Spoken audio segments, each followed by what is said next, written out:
Rabbi Simeon brushed the sawdust off his hands and began untying his apron. Before you leave today, I have a special announcement. He hung the apron on a wooden peg and turned to look at the handful of boys in his shop. All but one apprentice had removed their aprons and put away their tools. Rabbi Simeon looked across the workshop. One boy continued, sawing a piece of wood. Jacob, the rabbi instructed, our work is finished for the day. Put away your tools. Jacob didn't respond. The only sound he heard was the swish, swish of the saw.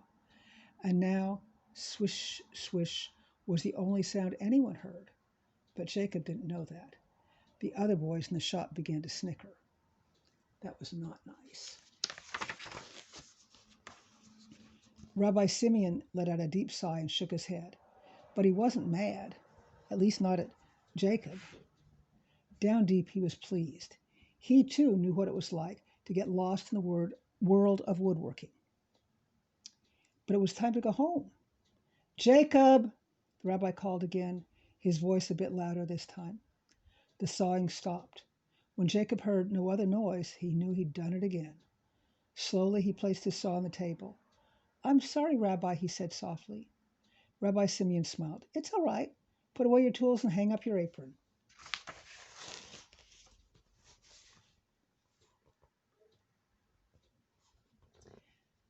Jacob quickly cleaned off his work area. With a sigh, he stood and walked across the room, never looking up. This was the part he hated most. Everyone was looking at him. He hung up his apron as the other boys continued to snicker. Jacob's cheeks burned. Finally, the rabbi spoke, and all eyes turned back to him. Do you notice how bad it made him feel that people were snickering at him and looking at him? As I said earlier, my nephew from Nazareth should be here within a few days. He's a master carpenter who knows quality work. He will help me select one of you for a special task.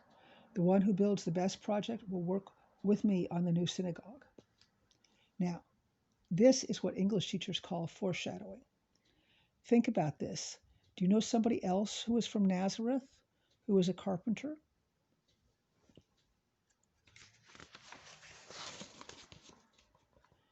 It will be me.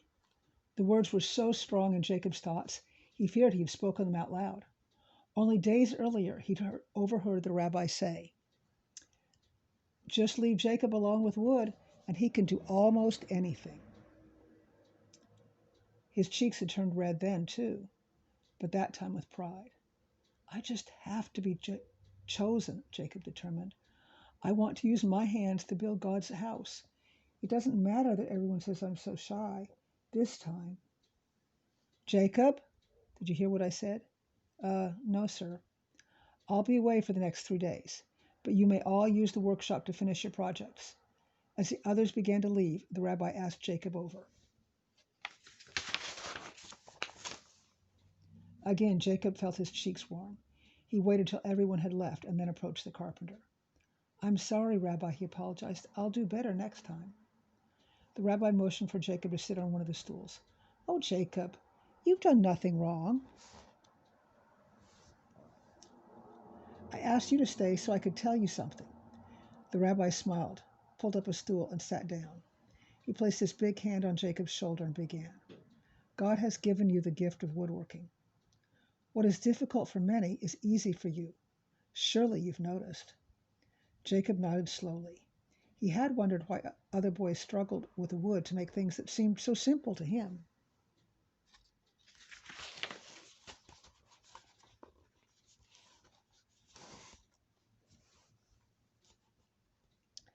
God gives gifts, Jacob. Some can sing, others teach, and you can build. You have a special gift. Have you ever wondered why God gave you this gift? So I can learn to be a good carpenter, he guessed. Well, the rabbi chuckled, not exactly. God gave you this gift to share with others. Let's say you gave a present to one of my daughters. How do you think that would make me feel? Happy? Of course. Even though you gave the gift to my child, I would feel like you'd given it to me. God is like that too.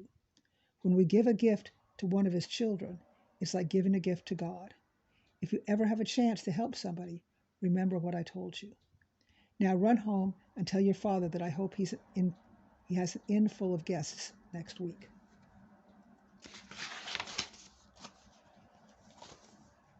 That evening at supper, Jacob's father reminded him of the days ahead.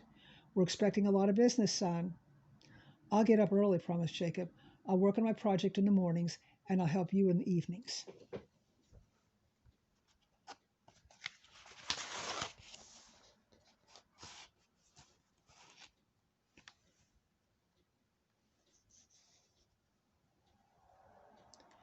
The next 3 mornings, Jacob crawled out of bed while it was still dark and went to the workshop.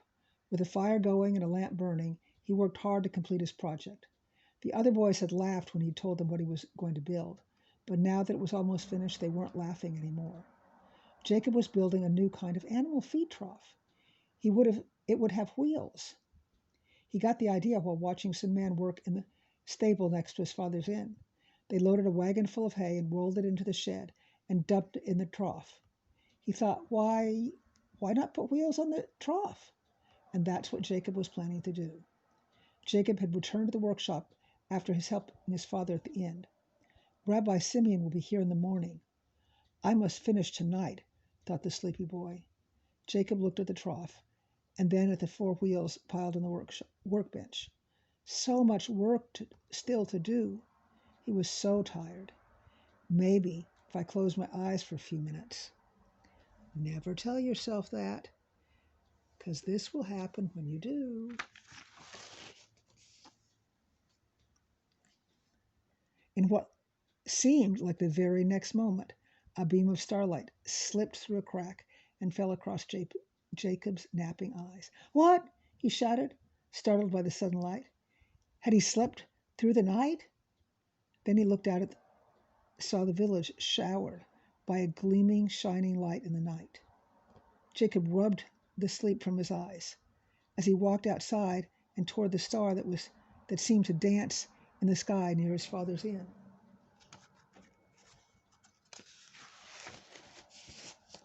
Do you know what's going to happen? Then he heard a strange sound in the stable behind the inn. Quietly, Jacob crept closer. He looked through a knothole in the stable wall. There, in a tiny nest of straw on the ground, was a baby. Beside the baby knelt his mother. A man gently covered her with his cloak. The baby must be uncomfortable on the ground, Jacob thought. Quickly, Jacob turned and raced back to the workshop. He stood beside his newly built feed trough. He had measured each board so carefully. He had cut each piece with skill. He'd oiled it with care. It was the best work Jacob had ever done.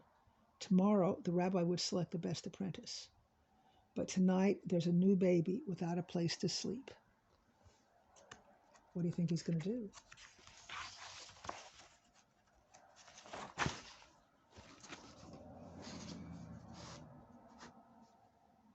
Good morning, boys, said Rabbi Simeon. This is the big day. Jacob approached the rabbi. Sir, I need to tell you something. Later, Jacob, we need to get everything ready. Here, help me. The rabbi's voice drifted off as he began to take the projects outside. An unfinished chair, a desk with one leg too short, and a wobbly stool.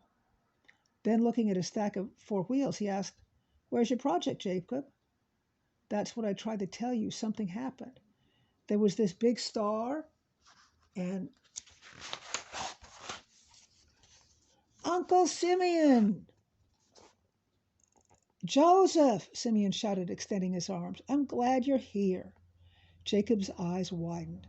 This was the man he'd seen with the baby in the stable the night before. With one arm still around Joseph, the rabbi turned to Jacob. Jacob, this is my nephew from Nazareth. Any guesses as who that might be? Named Joseph from Nazareth? Jacob was too surprised to speak, so Joseph spoke in his place. We've already met, said Joseph, putting a hand on the boy's shoulder. In fact, Jacob gave my newborn son his very first gift. Your son? The rabbi inquired. What son? Where is he? Come and I'll show you. And the rabbi and Jacob hurried behind Joseph.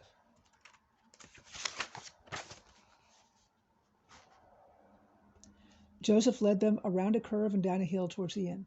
Did you stay at the inn, Joseph? Not quite. It was too full, Joseph smiled. Then where did you stay? Asked Rabbi Simeon. You'll see. Joseph led them past the inn to the bottom of a hill. There he left the path and toward shelter. The stable, Simeon asked. You kept your baby in... Joseph smiled and placed a finger to his lips. Quiet, Uncle. They're asleep. Follow me. He lowered his head and entered the stable. A cow mooed at the presence of the trio. Joseph stepped next to the trough and motioned for them to approach. When the rabbi and his student looked inside, they saw a beautiful newborn baby.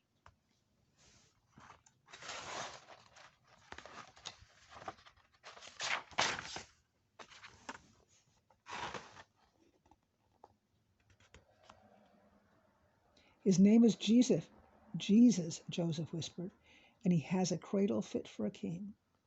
Joseph's kindness made Jacob's cheeks burn, but he felt so good seeing the baby asleep on the feed trough he had made. Now I see why your project was missing, said the rabbi, and it's the finest project I've seen. You will be the one to help build God's house. But tell me, why did you decide to give your feed trough away? Jacob smiled with delight. I remembered what you said, Rabbi. When you give a gift to one of God's children, you give a gift to God, said the boy. The rabbi's voice was soft. And so you have, my son, so you have. And maybe he gave a gift even more to God than what he realized, because who was that baby?